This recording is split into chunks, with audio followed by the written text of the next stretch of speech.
diagnosticar o vamos a tratar de entender en el momento que ustedes estén diagnosticando. Les hago mucho énfasis en el diagnóstico porque recuerden que el diagnóstico va a depender del tratamiento. ¿Sí? Hablábamos ayer, ahí me tocó un chico con la B, ¿verdad? Fíjense, les ponía el ejemplo.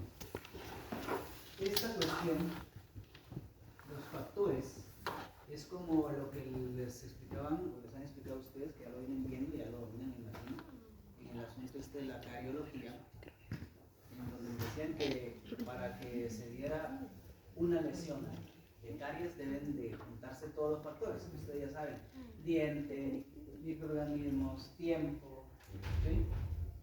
Azúcares fermentables, etcétera, etcétera, etcétera. Todo lo que ustedes en teoría ya lo conocen, ¿sí?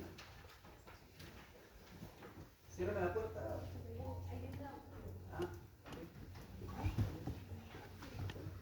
Entonces la cuestión es que para que eso se dé, entonces, para que se pueda llevar a cabo un proceso de desmineralización y que sea una lesión de caries, pues tienen que estar esos factores. Entonces acá es básicamente la misma historia. Entonces, ustedes recuerden que para que un hábito pueda crear una maloclusión, deben de darse los tres factores importantes. ¿Ok? Duración o tiempo, ¿sí? La intensidad, fuerza y la frecuencia, cuántas veces se repita, ¿sí? Si uno de estos factores no se cumple, entonces no va a haber ningún problema. Les decía ayer, ¿qué pasa si llega un paciente con ustedes? Y ustedes cuando están haciendo la anamnesis, la mamá les dice, sí, este niño se chupa los dedos, o se chupa el dedo pulgar desde que nació, pero ya tiene 7 años cuando ustedes lo están viendo. Entonces ustedes colocan, bueno, sí, tiene hábito de chupeteo de dedo, pero no encuentran ningún problema de maloclusión, no hay ninguna deformación de arcos, de hueso, de tejido de soporte. Entonces, ¿qué sucedió ahí? Lo que sucede es que sí, puede tener el hábito, pero y si de repente la única cuestión que hace es ponerse el dedo en la boca, pero no lo succiona, no hace suficiente fuerza, no lo lleva a cabo más allá de, qué sé yo, 10, 15, 20 minutos, o sea, no se da todo esto, entonces, aunque tenga el hábito, no va a haber un problema. Entonces, eso, porque es importante saberlo, por lo que les estoy diciendo. Ustedes pueden tener, el mismo ejemplo que les decía, con la caries, pueden tener a un paciente que no se cepilla, pueden tener a un paciente que es de escasos recursos, pueden tener supuestamente todos los factores, pero si se rompe uno de ellos, por ejemplo, no hay azúcares fermentables, no hay lesión de caries. Pueden haber otras lesiones, pero no caries. Entonces aquí pasa lo mismo. Entonces, ¿por qué es importante esto? Porque, solo recapitulando, para que ustedes se recuerden, estos tres factores son los importantes en estos casos. Vimos también diferentes definiciones de lo que es una maloclusión. El término que hoy por hoy se usa y que en verdad ninguno es el término al 100% correcto, sino que como que todos se complementan, ¿verdad? Tendríamos que hacer una definición más larga de lo que es una maloclusión o una disgnasia para poder completar, ¿sí?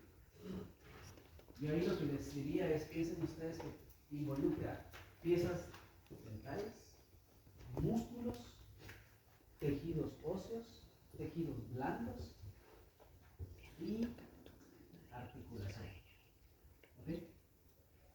Lo cual, la recuerda, revisen en la plataforma, ahí hay un artículo extra para que lo lean y también hay unas cápsulas informativas que hizo el doctor Henry Chisholm en donde habla de crecimiento y desarrollo. Entonces ahí van a ver ustedes zonas de crecimiento, van a ver ciertas cositas por ahí que son complemento de lo que estamos viendo en este momento.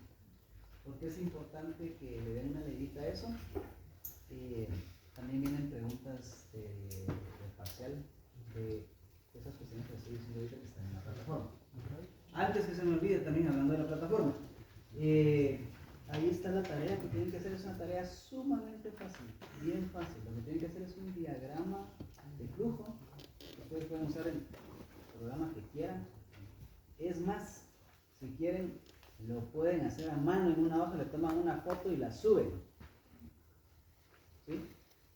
¿Saben qué? Mejor hagamos eso. Háganlo así. ¿Quiénes votan por qué no? Porque no lo hagan en la compu, sino que la mano. Pueden hacerlo como quieran, pues ahí lo suben. Entonces, está fácil. Ahí están las indicaciones, están las instrucciones. Está abierto a partir de hoy y se cierra el otro miércoles. Ustedes tienen una semana para poder hacerlo. Solo traten, por favor, de que cuando lo hagan, si lo van a copiar de algunos de sus compañeros, por lo menos háganlo bien. ¿Sí? Mínimo eso. Que se le van a pasar ahí, que cambien la letra, cambien el concepto, las flechitas, los colores, algo así que se vea diferente. Por favor. Bueno, entonces, ¿se recuerdan que hablamos de la anamnesis, que es el punto así clave de esto? Tenemos que preguntar, indagar, profundizar en todo este asunto. ¿Por qué razón? Porque los niños no van a decir todo lo que queremos saber. Obviamente todavía no lo saben, no lo recuerdan. Eso va con los papás, ¿verdad? Tenemos que saber examinar bien, así como les decía yo, ver qué es lo normal, qué es lo que no. Hay que vimos ahí con la doctora Carrera de que hay unas cuestiones por ahí que les pregunté que se les está olvidando. Ahí dan una leída porque tienen parcial. ¿Sí? Sigas con todo esto. Recuerden que hablamos de la malnutrición. Empieza de la evolución. Claramente es la de antes, ¿verdad? Y cuando hacemos limpiezas primarias, son planos terminales. ¿Ok? Escalón inicial, escalón distal, la primera recta. La evolución canina siempre se evalúa igual. Las sobremordidas también, línea media también. Y ya llegando al tema en sí, necesitamos saber qué es la normalidad para que cuando ustedes vean estas cosas, por lo menos ahí, ¿verdad? Investigar. Y entonces ya cuando vamos investigando, lo que queremos es saber cuál es, al final de cuentas, nuestro diagnóstico, saber qué está pasando ahí, para qué. Porque queremos quitar un buen plan de tratamiento. ¿Por qué razón? Les dije ayer a la sección B, y no sé si se lo dije en la sección A, pero bueno, se lo repito ahorita. Lo más seguro es que vamos a hacer casos para el examen. Entonces, el asunto de los casos es que ustedes tienen que pensar qué es lo que está sucediendo ahí. ¿Ok? No es solo de decir voy a memorizar y voy a saber las definiciones. ¿Ok? Entonces ahí estamos con los hábitos. El hábito más común pues es el chupeteo de dedo. ¿Sí? Pero afortunadamente es un hábito que lo podemos modificar o lo podemos controlar con la ayuda de los papás también. Pero nosotros mismos lo podemos hacer en la clínica. O no necesariamente en la clínica, lo podemos hacer pues obviamente colocando aparatos, pero no necesitamos de la ayuda de otros profesionales, ¿verdad? Vimos entonces cuál era el problema del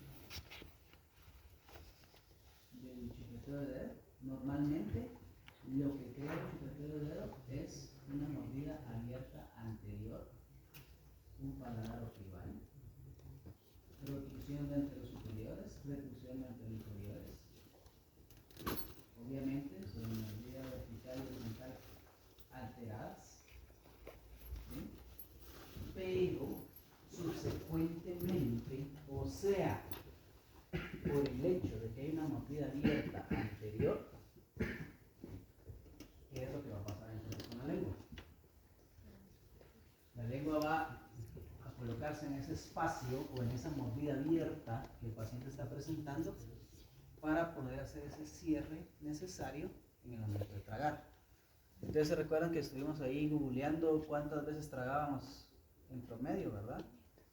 Y vimos que estábamos alrededor de las 2000 y pico de veces que uno hace ese movimiento. ¿Qué es lo que sucede? La lengua es un músculo fuerte. ¿Ustedes se recuerdan que la lengua cuántos músculos tiene? Exacto, 16 divididos en pares, impares, constantes e inconstantes. Entonces, ¿qué es lo que pasa? Contestamos ahí sin problema. Pues entonces el tema ahí es que la lengua es un músculo fuerte y va a impedir que los dientes regresen a su posición normal, aunque el hábito ya no se esté haciendo. O sea, ya no se chupa el dedo, ok, está bien, perfecto.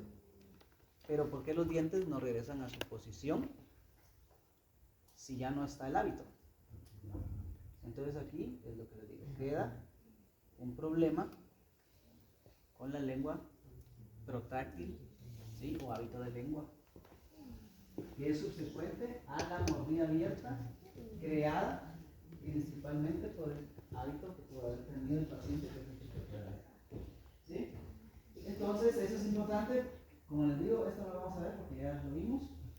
Dijimos que el asunto del PEP, el pacificador, hoy por hoy es un problema que nos pues, repercute a nosotros porque ahora lo que sucede es que los papás pues usan este asunto pues simplemente para que el niño no llore, pero la forma de ese mamón que utilizan en el pepe o en la pacha debería de ser como el que está en el lado izquierdo, o sea, debería ser plano para que haga que la lengua se posicione en un lugar más adecuado para el momento de tragar o de la deglución.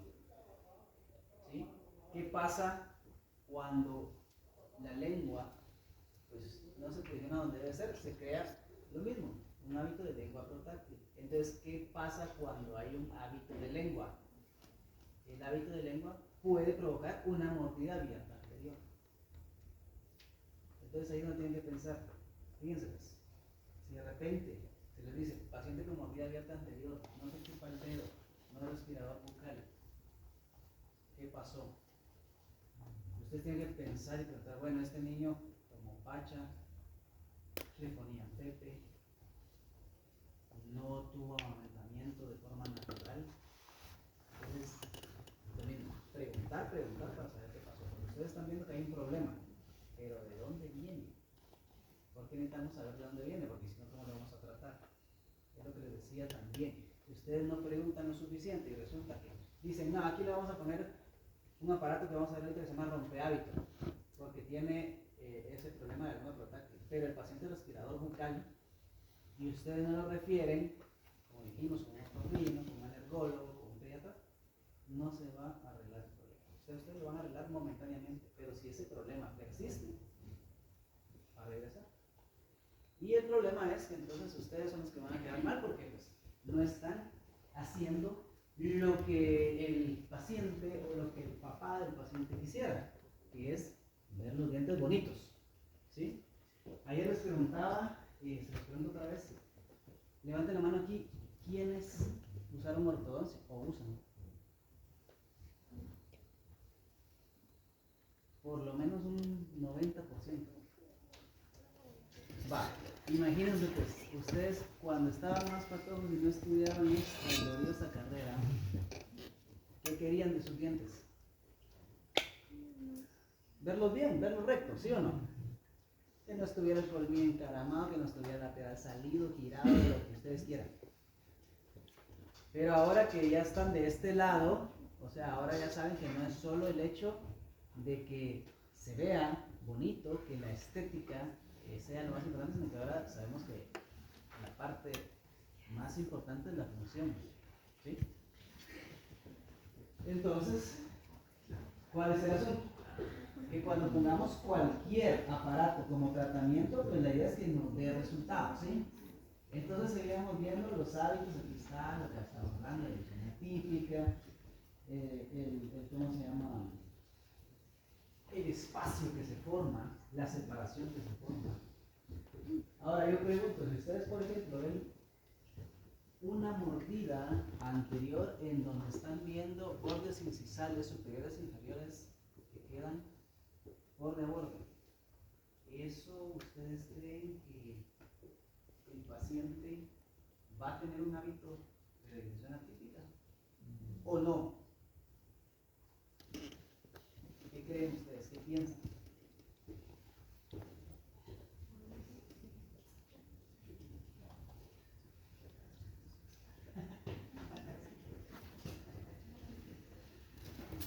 Entonces, ¿qué será ahí? ¿Será que puede tener un hábito de regresión a un paciente que tiene mordida borde a borde?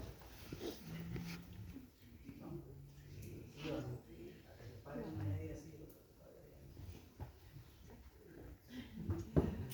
Bueno, miren pues, acá los compañeros cabal están en esa disyuntiva. Igual que ustedes, algunos pueden pensar sí, y algunos pueden pensar que no. La realidad es que podrían ser ambas cosas. ¿Cómo lo vamos a saber? Ok. Primero tenemos que evaluar la oclusión. Me refiero, está en una maloclusión clase 1, clase 2 o clase 3, porque ustedes saben que de eso va a depender qué tan anterior quede el maxilar inferior respecto al superior. Entonces, evaluar siempre la mordida, evaluar maloclusiones y por último hacer pues la prueba que les decía el otro día en la clase anterior, en donde ustedes para ver si el paciente está moviendo o poniendo la lengua en una posición incorrecta, deben de pedirle que trague o degluta y ustedes separar los labios para ver en dónde está la posición de la lengua. ¿Ok? Les decía también que este es el hábito que nos complica más la vida. Y eso es lo que les decía ahorita hace un momento, que el problema acá con esto es que no somos nosotros exclusivamente los que vamos a darle arreglo a este tipo de hábito. Perdón, aquí está la lista de la B, alguien falta por firmar la lista de la B. ¿Y el de la A? ¿Alguien falta el de la A? ¿No? Ok. Aquí firmó con la apellido rojo, ¿no? Rodrigo y Francesca María. Ok. Entonces nadie falta por firmar, ¿va? Ahí estamos.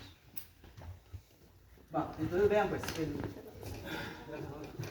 el asunto es que este hábito es el más complicado, no solo por lo que les decía, de que el problema es de que nosotros no somos los únicos que lo tenemos que tratar, o sea, nos tenemos que ayudar con especialistas. ¿Cuáles especialistas dijimos?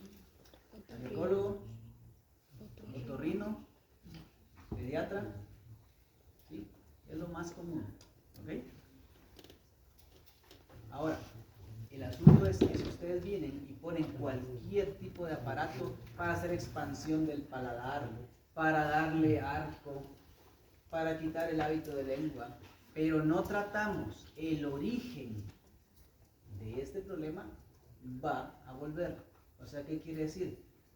Que si el paciente es un respirador bucal, por ejemplo, tiene problemas con las amígdalas, tiene problemas con los cornetes y no se opera, la respiración va a seguir dándose por la boca. Entonces lo que ustedes vayan arreglando va a durar unos meses. Y en poco tiempo quitan el aparato, ustedes dicen ya está bien y se vuelve a torcer todo. Entonces debemos de estar presentes que si es una cuestión de respiración bucal, vamos a tener que asistirnos de otros especialistas para tratar el problema. Entonces les explicaba que aquí era la respiración por la boca, la respiración por la nariz, como lo debería hacer, y aquí están las diferentes situaciones que nosotros deberíamos de evaluar. Y aquí, si ustedes se dan cuenta, inclusive tendríamos que evaluar cornetes nasales, o sea, tendríamos que ver las fosas nasales a los niños. Y casi que eso no se lo dijeron, o de repente no se lo mencionaron cuando les explicaron cómo se hacía toda la anamnesis fase 1, fase 2, ¿verdad? Entonces, esto es importante. Al igual que ver amígdalas, que era lo que hablábamos, es importante que las amígdalas se evalúen. Y recuerden que en los niños van a ser casi siempre unas amígdalas con un tamaño más grande que ustedes como jóvenes adultos o un adulto de mayor edad. Dijimos que el término correcto cuando las amígdalas tienen un tamaño mayor es hipertrofia, ¿verdad? No vamos a poner amígdalas agrandadas, porque ustedes no ponen encía agrandada. ¿Sí? Ustedes ponen si la encía está hiperplásica, está inflamada, o tiene bolsas, ¿sí? Pero no ponen la encía está agrandada. ¿Sí? Eso es un término como que ustedes dijeran, el paciente trae casquitos. Es para la gente pues, que no está en el medio y entendemos qué es, pero ustedes saben que eso pues, no es un nombre o no es la definición correcta, no es un casquito. Vamos a ver, tiene coronas de acero o tiene coronas en circonio o tiene lo que sea que tenga, ¿verdad? Pero con el nombre correcto, por favor. Bueno, entonces ya vamos a llegar a lo que vamos a empezar a hacer hoy. Hablábamos, bueno, eso también es importante. El hábito de la respiración bucal, sí nos puede generar cualquier tipo de maloclusión. O sea, el paciente puede tener mordida abierta anterior, puede desarrollar una maloclusión clase 2 o una maloclusión clase 3. ¿Sí? Normalmente el crecimiento va a ser vertical y no horizontal, va a tener un parado ojival, va a tener probablemente mordidas abiertas y mordidas cruzadas posteriores. Entonces este es el peor de los males. Aquí está lo que les decía, las maloclusiones, lo que les decía, el patrón de crecimiento de los pacientes. Bueno, y se recuerdan que hablamos de las ojeras, ¿verdad? ¿Sí? Va. Ok, pues. Así es como se puede ver. Ayer les ponía el ejemplo y se los vuelvo a decir ahorita. Si a mí se me ocurriera ponerle en el examen una imagen de esta y yo le digo quiero que me digan, yo digo 5, pero tenemos unas 7 características de eso. ¿Qué podrían ver ahí? Entonces la idea es que ustedes vean y sepan, obviamente, lo muy obvio.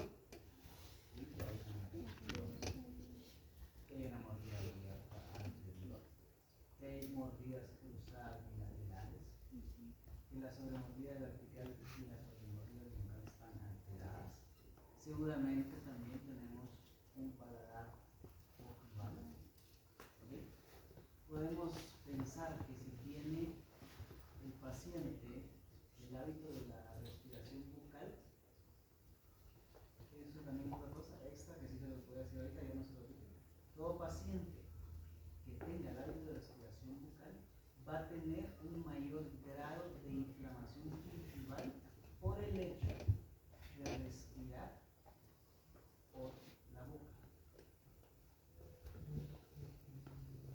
Entonces, todas estas cuestiones importantes para que ustedes vayan sabiendo pues, las características y que sepan obviamente qué es lo que hay ahí.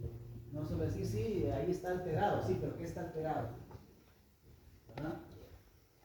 Bueno, vimos también el hábito de succión del labio, que les decía que es el hábito de succionar el labio inferior y normalmente nos altera la posición de los anteros superiores. No con mordida abierta, sino que con una alteración de las sobremordidas horizontal y vertical.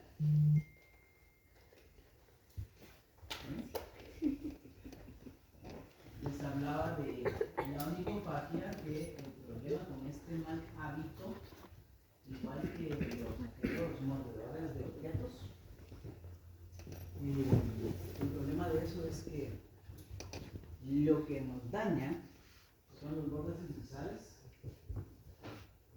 de los anteriores superiores e inferiores. Y que lo que tenemos que hacer, pues obviamente es ver cuál es el grado de destrucción y dependiendo del grado de destrucción a nivel de bordes incisales, entonces se toman radiografías para ver si el paciente está próximo a cambiar esas piezas, o sea que se exfolien, y dependiendo de eso entonces tomamos la decisión de si hacemos un tratamiento restaurador o hacemos un tratamiento remineralizador o no hacemos nada. ¿Sí? Entonces esto es algo importante porque también es parecido al bruxismo. Ayer platicábamos y le decía yo a la doctora Cabrera, que anda por ahí atrás, les decía yo,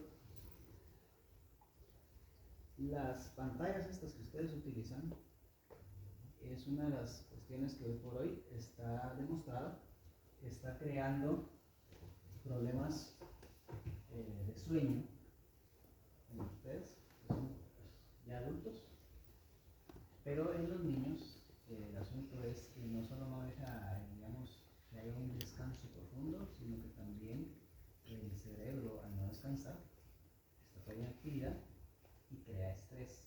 Eso altera el sistema nervioso y también hace que se aprieten o se bruxen, ¿verdad?, los dientes. ¿Qué tenemos que saber entonces en el bruxismo? Hay un bruxismo natural y fisiológico que ocurre entre los 3 y los 5 años de edad. ¿Por qué? Porque lo que hace eso es venir y estimular el crecimiento celular para que pues, haya crecimiento musculares, haya el recambio de talla necesario. Pero cuando ese problema del bruxismo, del desgaste que se va dando, es demasiado grande, ¿sí?, como podemos ver ahí en estas imágenes, lo que nosotros tenemos que evaluar es,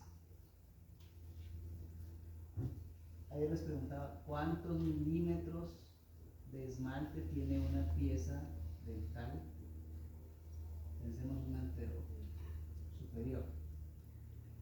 Porque es importante que sepamos eso, no solo para hacer las cavidades, no solo para hacer las restauraciones, sino que tenemos que saber que si el esmalte de una pieza primaria ya no está a causa de un desgaste, sea fisiológico o patológico, entonces, ¿cuál es el siguiente paso?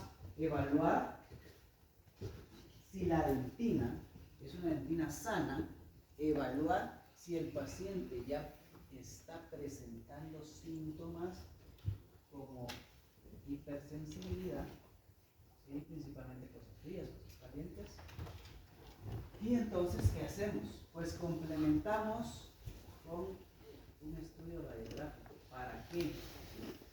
¿Para qué creen que tomamos radiografías si lo que está evaluando es el esmalte?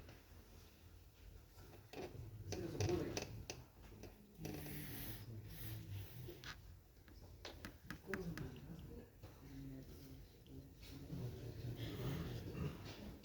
Estaba diciendo ahí, hermano mayor, ¿qué puede? Por bruxismo se puede llegar a destruir partes de, bueno, se destruye la retina, se puede llegar al medio, se puede provocar ¿Qué querías comer? exactamente. Es justamente eso, lo que está diciendo tu compañero. Bien, pues, lo que pasa es que si se empiezan a desgastar las capas más duras, más externas de los dientes, ¿qué es lo que queda debajo? Pues obviamente la pulpa, el órgano pulpar. Y si sabemos que en las piezas primarias tenemos menor grosor de esmalte, tenemos menor grosor o espesor de dentina, que los tubulillos son más grandes, obviamente lo que va a pasar es que las bacterias van a avanzar más rápido. Pero si tomamos una radiografía y vemos que la reabsorción radicular apenas está en el tercio apical de las raíces y ya no tenemos esmalte ni dentina, tenemos que restaurar esas piezas. ¿Y por qué razón? Porque no las va a exfoliar todavía el paciente. Y si no hacemos algo, entonces ¿qué va a suceder? Es que va a haber contaminación, va a haber serio se va a complicar todo el proceso. Si yo les pregunto, ¿a qué edad debería desfoliarse un lateral superior? ¿Cuál es la edad promedio? 8 o 9. Por ahí va. Recuérdense que es un promedio. ¿Por qué es un promedio? Porque dijimos que aquí en Guatemala ya hay estudios en donde nos dicen que nuestra población el cambio dental lo hacen un poquito, unos meses antes. ¿Por qué? Bueno, características en lo que tiene que ver la alimentación, características de todo el proceso de ¿cómo se llama? Inmunológico, el desarrollo, etcétera, etcétera. O sea, no somos países primermundistas, pues. Entonces tenemos que saber que aunque nos alimentamos bien, pues siempre hay ciertas cosas diferentes.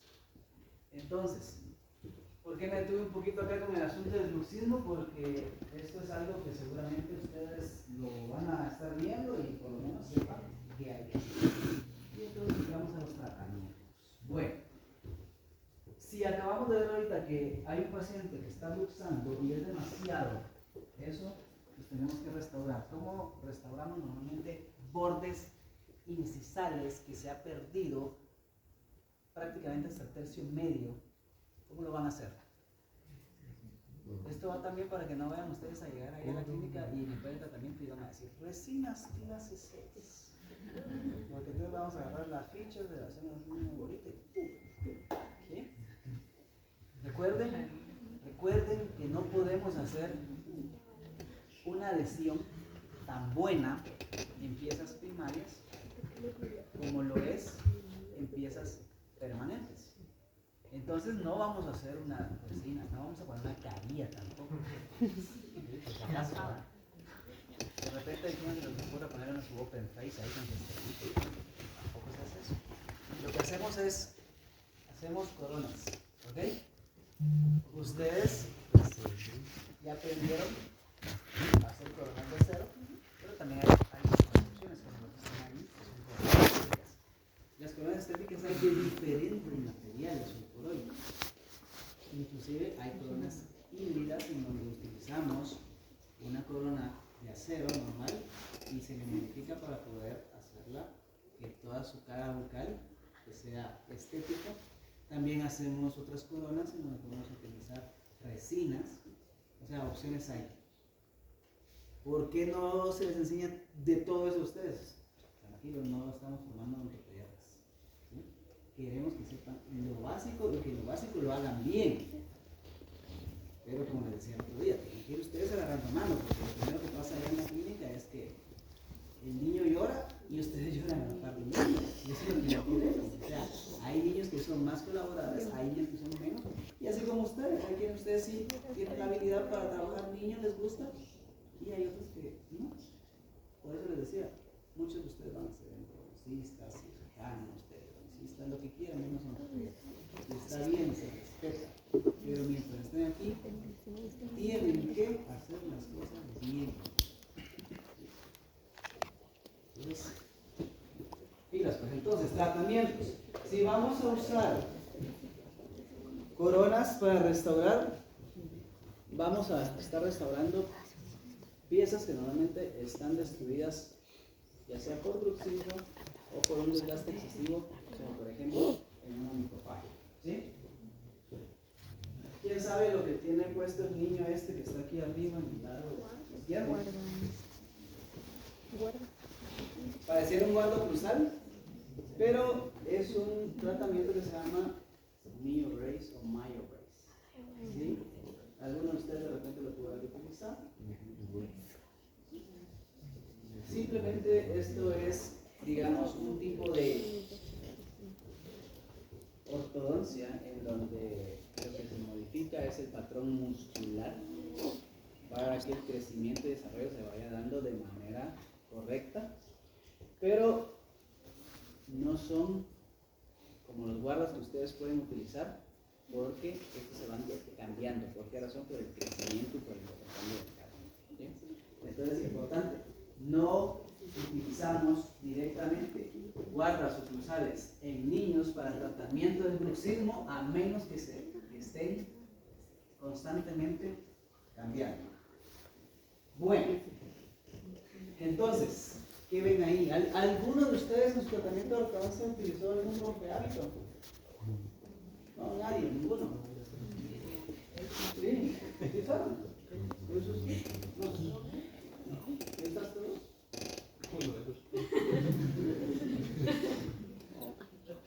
¿Qué hay para mí?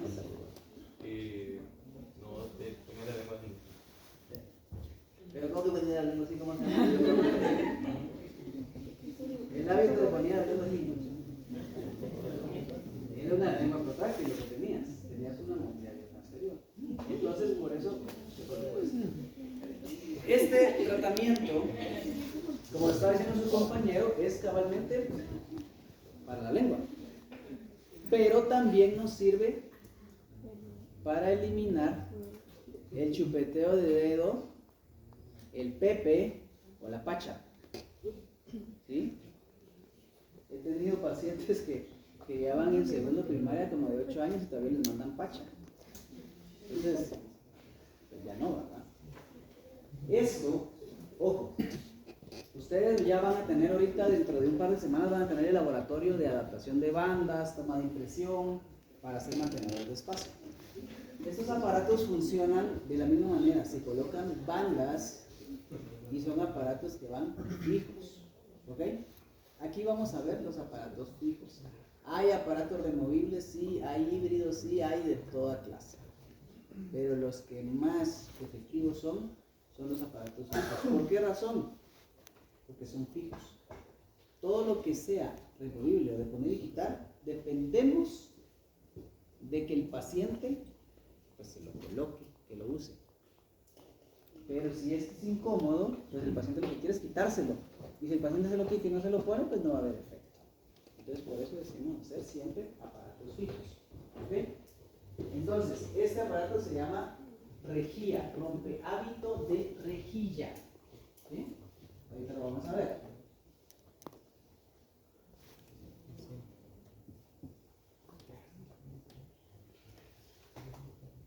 Entonces acá tenemos un problema, una mordida abierta anterior ya sea ocasionado por la lengua o por el dedo. Entonces ahí van las bandas donde se hace ya, el aparato se coloca, se cementa en molares permanentes y lo que hace es esto, bloquear la lengua y podemos entonces ahí sí regresar las piezas a la posición, digamos, ideal. No crean que cuando ya el aparato viene y se coloca y hace la función de que la lengua ya no se meta, no crean que los dientes regresan así solitos por arte de magia. A veces sí sucede porque la fuerza del labio es la que regresa la inclinación de los dientes a su posición. Pero en ocasiones el paciente tiene hipotonicidad labial. ¿Qué quiere decir eso? Que no tiene suficiente fuerza cuando mueve sus labios. ¿Y qué pasa entonces? Ya no hay hábito de lengua, ya no hay hábito de dedo, pero los dientes siguen torcidos. Entonces en esos casos nos tenemos que ayudar de otros aparatos que pueden ser fijos, removibles, brackets directamente, así como vimos eso, el MyoRace, podemos utilizar ya ortodoncia, eso ya es diferente. Aquí estamos viendo nada más la parte que nos compete en este momento. Entonces, ¿cuál es la situación importante? Que esto lleva el uso de bandas, ¿ok? Aquí tenemos tres diferentes aparatos. Arriba a la izquierda tenemos un aparato que se llama perla de Bluegrass, y hay un aparato romperal, que diga aparatos mantener el espacio. Eso es lo que le toca a la doctora, que me voy a adelantar.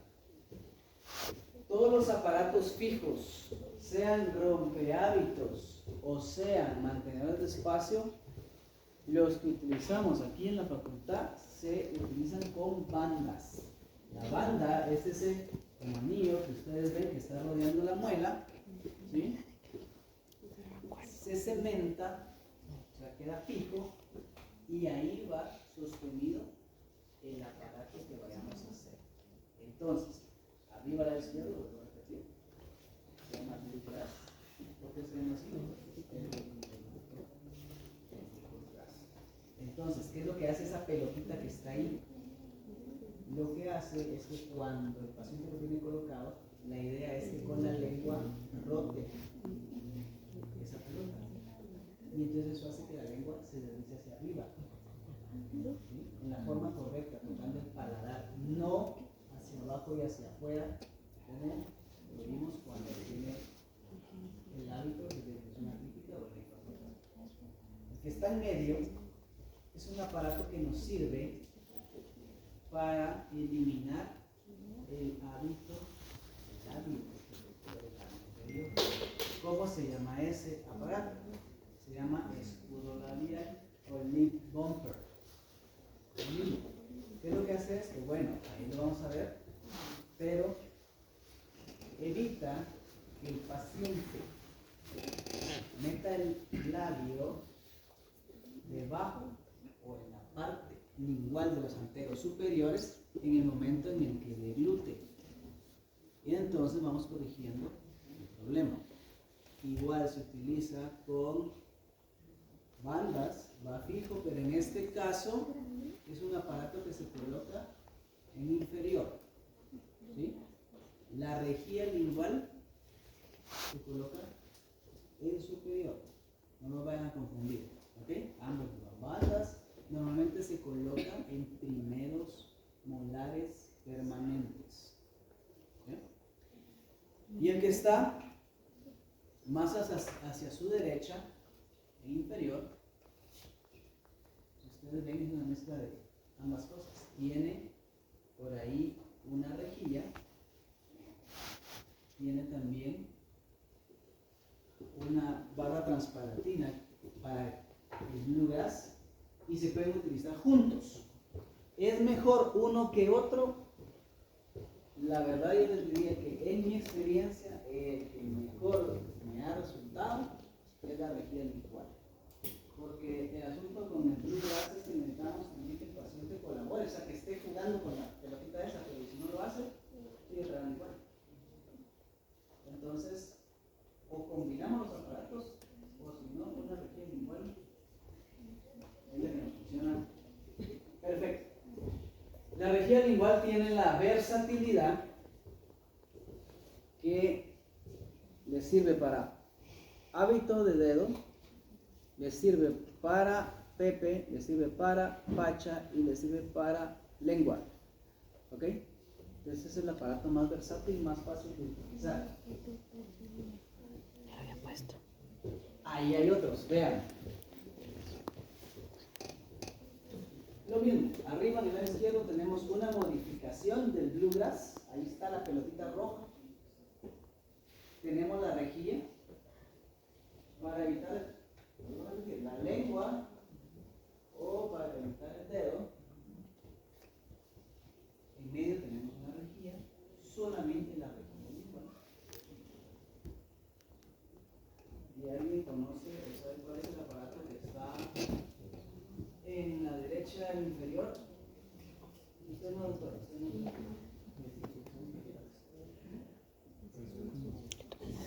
Es un expansor, ¿cómo se llama? Es un highlight. ¿Tiene Felipe?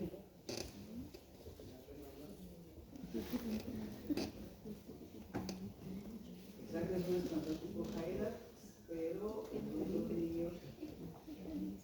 lo que hace uno es que lo va activando. Y entonces ahí ustedes ven que también tiene una mezcla de un guardo cruzal de molares, ¿se dan cuenta? ¿Y para qué sirve eso? Porque si ustedes ven con atención ya se dieron cuenta que el paladar de ese paciente es un paladar ocular. Entonces, ¿qué sucede? Por ejemplo, si ese paciente fuera un respirador bucal y lo que queremos es mejorar esa expansión del arco palatino, pues entonces no nos va a servir de nada poner uno de los dos aparatos, porque los dos aparatos no nos van a resolver el problema. Necesitamos hacer una expansión palatal. Ese es uno de varios aparatos que hacen lo mismo. Pero, ¿qué es lo importante? Que ustedes sepan que si Va a llegar un paciente respirador bucal, tiene mordida abierta anterior, tiene hábito de lengua, tiene el paladar ojival. Entonces la pregunta es, ¿con un solo aparato pueden resolver todos los problemas de este paciente o habrá que hacer diferentes aparatos?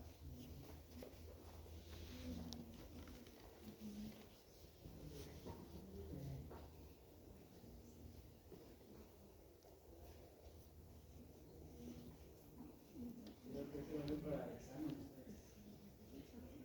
Quedan pensando, ¿no?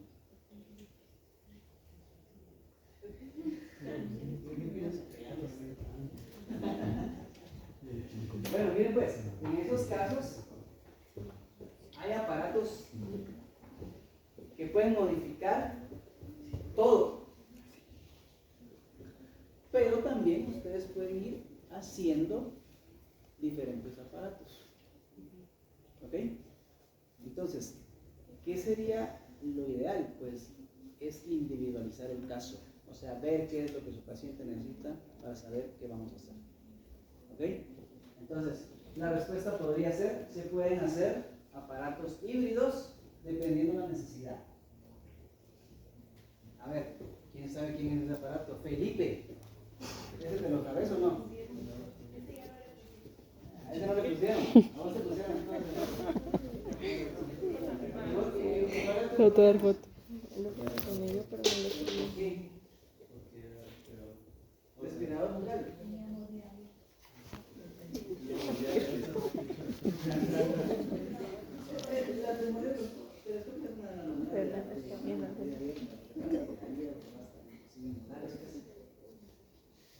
Pero vos, ¿cómo te trataron? Me refiero, aparte de los aparatos, fuiste donde podemos abrimos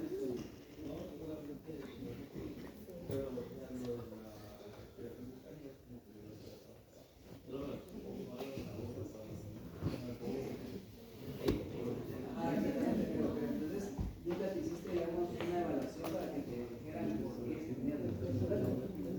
Es que lo que te digo, que ese es el complemento ideal, pues para que de repente que se desarrollan los componentes por carencia de alerta cuando estabas pequeño y después conforme vos creces el sistema inmunológico se fortalece, madura y ya no tienes el mismo problema, pero como vos decís, tienes que jugarte siempre algo porque si no también te apuesto que te vayas un camión en bajada o camión en bache, ¿verdad? Ese es el problema. Sí. Bueno, pues ahí está, no te estoy diciendo mentiras, o sea, ahí es lo que te tocó vivir, pues, pero ahí está. Bien, pues, este aparato que ustedes están viendo ahí es un aparato expansor de paladar que se llama Quad Helix. ¿Sí? Este aparato sirve para expandir paladar, para mejorar el arco dental y a ese se le puede agregar también una rejilla. Y es lo que les decía. Entonces, con ese aparato, ustedes podrían venir y mejorar el arco dental, podrían mejorar el paladar ojival, podrían quitar un hábito de lengua o de elusión atípica y podrían también quitar un chupete de dedo. Entonces, ¿qué es lo que hay que hacer? Ahorita solo lo estamos conociendo y estamos sabiendo qué es lo que tenemos que poner y más o menos cuál es el que es más efectivo. ¿Sí? La idea es que los conozcan, los sepan y vayan viendo pues, cuáles son las opciones y la versatilidad de cada uno. Este aparato se tiene que activar. ¿Y con qué se activa? Con los alicates que ustedes tienen.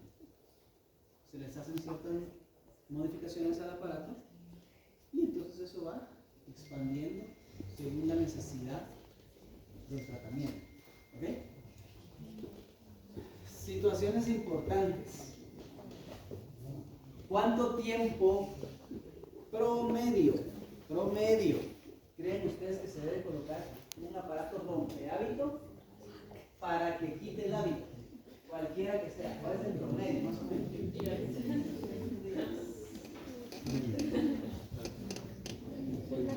10 días para que se forme el hábito. Pero ¿cuánto es el tiempo que la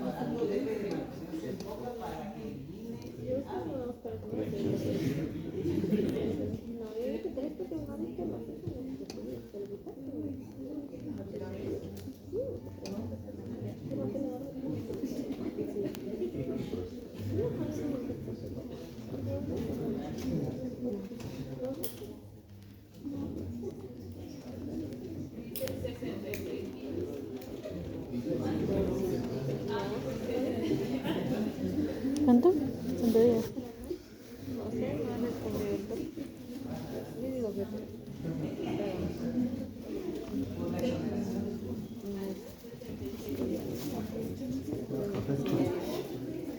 Yo digo que tal vez un año. 6 meses.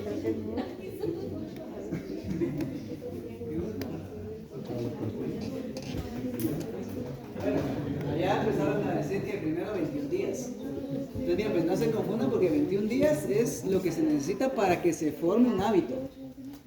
28.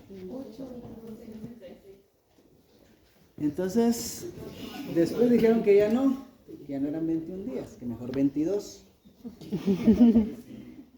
Y esas 24 horas hacen el milagro, pero no tampoco. Entonces después dijo Felipe que por experiencia propia él había tenido el aparato más o menos 6 meses. Está bien, ahí ya vamos mejorando. El tiempo promedio, como lo tendrán por ahí ya en quienes tienen la presentación del año pasado, puede ser 6 meses, pero nosotros decidimos que es mejor si se puede colocar de 8 meses a un año. ¿Ok? Ahora, ¿por qué creen que pasa eso? No es solo porque el hábito se vaya a eliminar, sino que recordemos de algo importante. El hábito se creó, digamos, en 21 días. Pero cuando ustedes ya tienen un paciente que se deformó el paladar así, que los dientes ya se torcieron todos, ¿cuánto tiempo creen que ha pasado ese hábito o ese mal hábito en la boca del paciente? 23 días. Miren, pues para que eso suceda, seguramente han pasado más de 12 meses. ¿Por qué? Pónganse a pensar esto. Si el paciente tiene una mordida abierta anterior, pero ustedes están viendo que ya tiene los 4 centrales superiores permanentes y los 4 centrales inferiores permanentes y tiene una mordida abierta anterior, entonces uno piensa, si esos dientes empiezan a hacer erupción más o menos a los 7 años y los otros, los laterales, a los 8 años, pero recuérdense que el diente no es que se exfolie y ya salió completo. ¿Cuánto tiempo más o menos le lleva un diente en, digámoslo así, llevar a cabo el proceso complejo para que su corona esté de tamaño, digamos, normal? O sea, ¿en cuánto tiempo erupciona por completo? ¿Serán 2 meses? ¿En 2 meses sale un diente y ya creció por completo? ¿Serán 6 meses? ¿Será un año? ¿O serán 2? Bueno, miren, pues varía, ese tiempo varía, pero aproximadamente lleva alrededor de 18 meses promedio. ¿Sí? A veces hasta 24 meses. ¿De qué depende? De varios factores. Entre ellos esos hábitos. ¿Sí? Entonces, vamos a lo mismo. ¿Cuánto tiempo se tiene que quedar un aparato en boca? No menos de 6 meses. ¿Sí? Y si fuera de 6 meses a 12 meses, mejor todavía. ¿Por qué? Para que las estructuras que se dañaron, para que las estructuras que están mal, tanto óseas como de tejidos blandos y propiamente los dientes, se corrijan, pero lo más importante, aquí viene la palabra clave, se estabilicen. ¿Qué quiere decir que se estabilicen? En el lugar en donde queremos que se quede ese paladar o esas piezas, no se vayan a volver a torcer, no se vayan a volver a quedar en mal posición después de que quitemos el aparato. Entonces esa es la razón por la cual los aparatos rompehábitos deben de tener un tiempo más prolongado, ¿sí?, de uso. Y ojo, cuando ya vemos que el aparato está como queremos, o mejor dicho, las piezas ya están como queremos, en ese momento también es importante decidir, ¿vamos a referirlo con un ortodoncista o no? ¿Ok? Ese es el lip bumper del que les hablaba. Perdón, me perdí el chiste que dijo. No escuché. Se pasa adelante y nos... ¿Qué dijeron?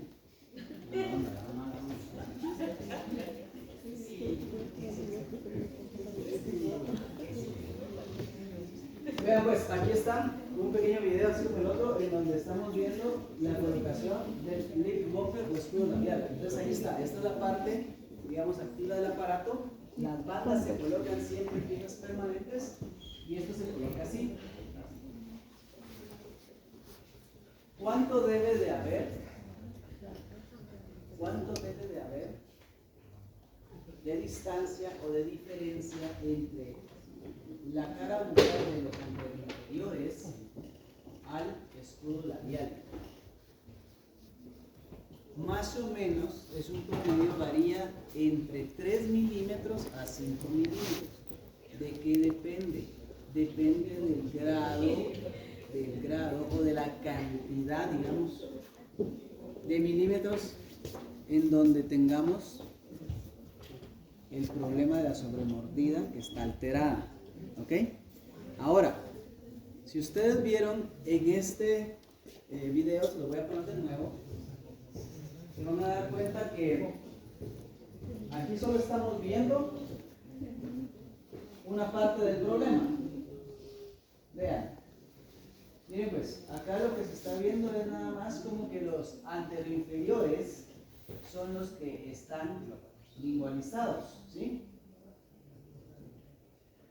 Pero no estamos viendo si los anterosuperiores están en mal posición. Entonces acá la idea es lograr amplitud de arco inferior.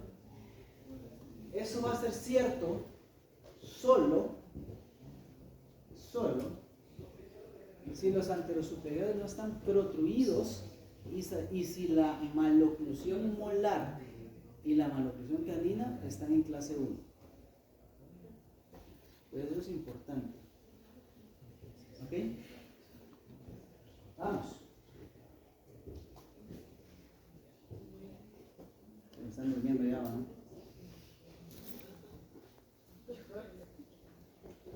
Una pregunta, ¿de qué eran esos 3 a 5 milímetros que mencionó? La separación que tiene que haber entre la cara bucal de los anteriores y el borde del lip bumper o el escudo labial. Ese espacio se puede lograr como con ese tubito que está entre el alambre, digamos. Ese espacio se logra porque si te fijas, cuando estamos acá, vuelvo a repetir, se ponen las bandas molares permanentes. Lo que va a hacer el escudo labial es que va a topar la parte de acrílico, que es eso transparente, va a topar con el labio. Ahí, mira, entonces no va a dejar que el labio se succione y eso hace que el arco crezca. ¿Sí? O tenga un pico. Esa es la idea. Esa es la idea. ¿Por qué les enseño todas esas cositas? No, pues lo que estamos hablando aquí estamos viendo lo más básico. ¿Sí? Vuelvo a repetir, no los estamos formando como antropediatras, pero en este campo, que a algunos sí les va a gustar, entonces deben ustedes de saber cómo y por qué funcionan los aparatos, cómo colocarlos y cuánto tiempo lo van a hacer. ¿Sí? Ya cuando ustedes estén trabajando en sus clínicas, graduados, pues, porque ya sé que muchos ya trabajan y está bien, es válido, ¿verdad? Simplemente hagan las cosas como deben ser, háganlas bien. El tema es que la credibilidad de ustedes hacia sus pacientes va a ser dada por lo que ustedes hagan bien hecho. Porque para hacer las cosas mal, pues no se necesita estudiar, ¿verdad? Para eso hay un montón de técnicos y gente que hace las cosas con los pies. Pero ustedes tienen que hacer la diferencia. Entonces, vuelvo y repito. Vamos a ser colegas en poco tiempo. Espero, ¿verdad? Que no se les vuelva eterno, cuarto, quinto año y después el tiempo de los requisitos. métanle duro, denle, salgan de esto. Y ya cuando estén graduados, ustedes dirán a qué se van a dedicar. Pero vuelvo a repetir, lo que nos toca ahorita es hacer las cosas bien, aprender lo mejor que se pueda y a darle. Entonces, bueno, ¿qué les tengo que decir ahorita? Necesitamos, por favor, para el ¿qué día es?